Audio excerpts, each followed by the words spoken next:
Bonjour, afin de vous rendre sur votre espace de relecture, veuillez cliquer sur le lien fourni ici dans le mail que vous avez reçu. Vous arrivez alors sur la page d'accueil du site de soumission IFOS Paris 2017. La page d'accueil est ici en anglais, vous pouvez la passer en français en cliquant sur cet onglet.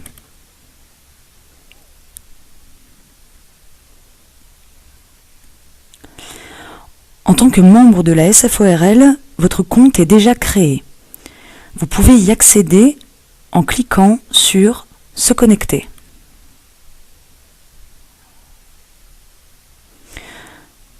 Rentrez ici votre mail et vos identifiants.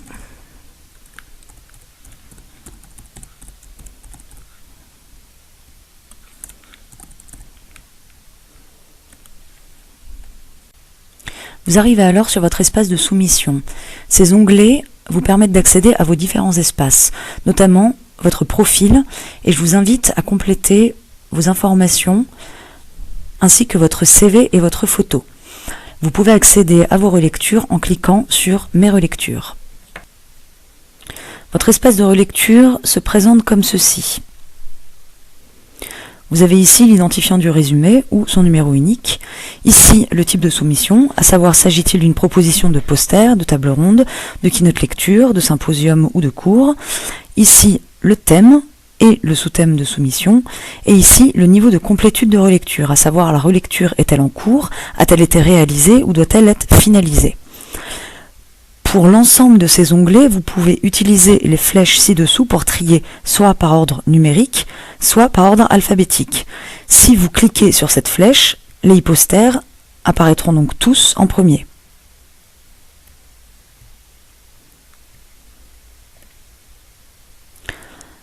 Par ailleurs, vous pouvez utiliser cette fonction afin de faire apparaître 25, 50, 75 ou 100 résumés par page, vous permettant une meilleure visibilité.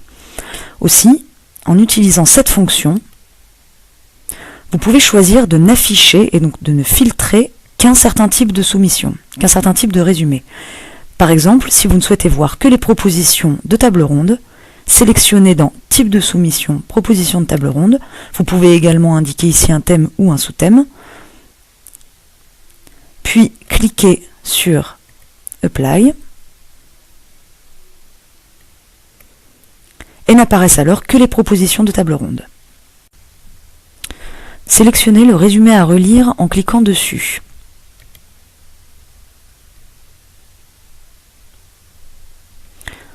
Sur la partie gauche, vous avez l'ensemble des informations fournies dans le résumé. Le contenu, le titre, déclaration de conflit d'intérêt, l'auteur et les potentiels co-auteurs, s'ils ont été ajoutés ici. Sur la partie droite, vous avez les règles de notation, déclaration de conflit d'intérêt et l'ensemble des notes à attribuer. Vous pouvez choisir de sauvegarder et continuer plus tard, finaliser la relecture et la notation dans un second temps. Dès lors, votre résumé passe en statut incomplet. Vous pouvez tout à fait revenir dessus par la suite et l'éditer en cliquant sur l'icône du crayon.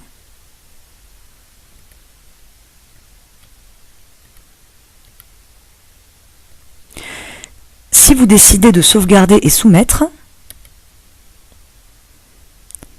vous ne pourrez revenir sur votre résumé et celui-ci passe alors en complet.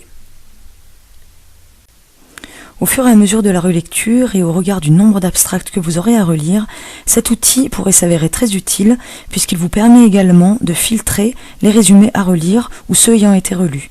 Ainsi, en cliquant sur « En cours » et en appliquant votre choix, n'apparaîtront que les résumés à valider ou à relire.